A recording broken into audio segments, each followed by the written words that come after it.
For any pilot, your pre-flight weather briefing is, well, it's obviously your first line of defense. But here's something I've been sort of wrestling with myself, especially as I work toward my BIR.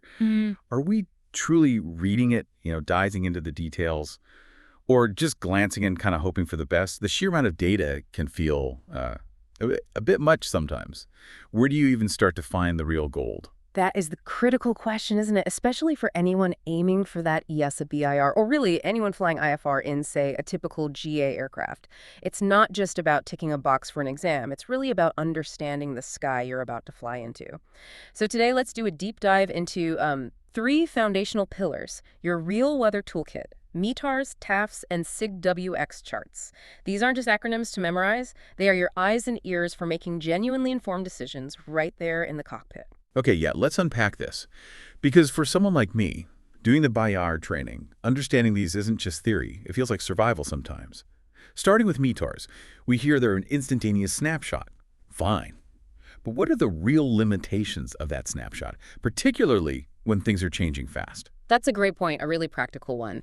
METAR's meteorological aerodrome reports give you the current weather right at the reporting station.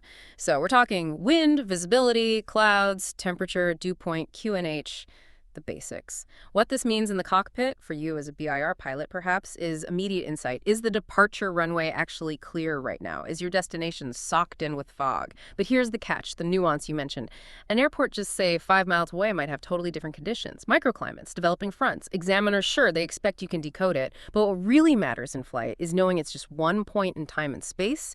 Conditions elsewhere, even close by, might be very different. Right. So it's very specific, very now. Okay, so if METARs are the now, how do TAFs, the terminal aerodrome forecasts, help us look into the future?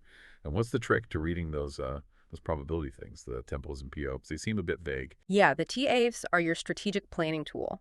They're forecasting the expected weather, usually within about 5 nautical miles of an airfield, typically for 24, maybe 30 hours. For your BIR training, and definitely afterwards, TAFs are absolutely essential. They help you decide if an IFR flight is even legal or, frankly, sensible. This is where you figure out, do I need an alternate airport? Or are the predicted conditions just too dicey for my single engine plane and, my experience level? The real skill here isn't just decoding the format, it's interpreting those PRL groups, like you said. For instance, probably 30 tempo, TSRA, BTN 014 sounds like, oh, only a 30% chance, low risk. But hold on. For a pilot in a typical GA aircraft, that 30% chance of temporary thunderstorms and broken clouds at 1,500 feet, that could easily mean 100% no-go for your specific flight if you don't have huge margins. It's about understanding the potential impact of that risk, not just the number itself. Context is everything. Okay, that makes sense. It's risk assessment tailored to your flight. And then for those longer cross-country IFR trips, we need to look beyond just the arrival and departure airports. That's where significant weather charts, the SIGWX charts, come in. I admit sometimes these feel like trying to read modern art, all those lines and symbols. What's the hidden story there? They can look a bit intimidating at first glance, definitely. But that's where the strategic planning gets really interesting, especially for longer routes. SIGWX charts show you the bigger picture, the upper-level weather threats you just won't see in a METAR or a TAF focused on an aerodrome. We're talking about areas of expected turbulence, strong jet streams, forecast icing layers where big cumulonimbus clouds might be lurking. Crucial stuff. They are invaluable for picking a safe cruise altitude and plotting a route to steer clear of major trouble spots. And the deeper insight, perhaps, is how these upper-level things connect to the surface. A strong jet overhead. That can create nasty wind shear on approach. Even light icing depicted way up high can build up surprisingly fast and dangerously on an aircraft that isn't equipped for flight into known icing, which most GA trainers aren't.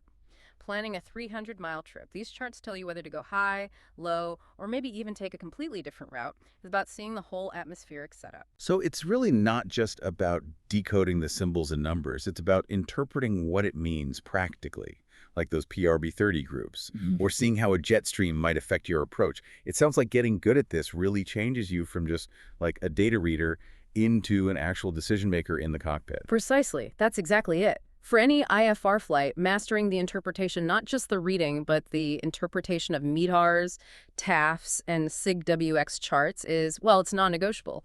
It genuinely transforms that quick glance into real, usable understanding. So what deeper insights can you uncover when you truly read the sky? Well, by really understanding these reports, you gain the power to identify safe departure windows, find the best routing, spot potential hazards like icing or turbulence before you even turn the key. It makes every single decision you make in the cockpit that much more informed. Every flight becomes safer. Ultimately, it's the difference between just flying along and truly navigating the skies with confidence, knowing what's out there.